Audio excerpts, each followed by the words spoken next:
نحمدہ و نصلی علی رسولہ الکریم اما بعد فاعوذ باللہ من الشیطان الرجیم بسم اللہ الرحمن الرحیم۔ آج میں آپ کی خدمت میں ایک بہت ہی پیاری حدیث لے کر حاضر ہوا ہوں۔ یہ صحیح بخاری کی حدیث ہے۔ یہ صحیح بخاری کی حدیث نمبر 66314 ہے۔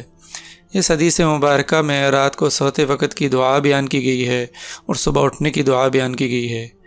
تو چلیے اس حدیث کا مفہوم بیان کرتے ہیں۔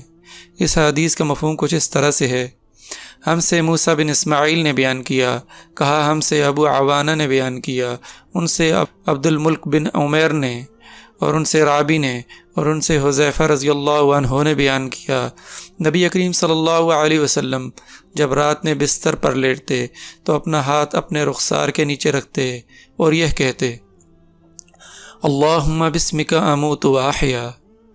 اس کا ترجمہ کچھ اس طرح سے ہے: اے اللہ، تیرے نام کے ساتھ مرتا ہوں اور زندہ ہوتا ہوں۔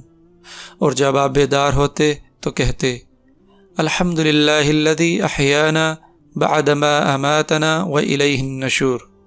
اس کا ترجمہ کچھ اس طرح سے ہے: تمام تعریفیں اس اللہ کے لیے ہیں جس نے ہمیں زندہ کیا اس کے بعد کہ ہمیں موت، مراد نیند ہے، دے دی تھی اور تیری ہی طرف جانا ہے۔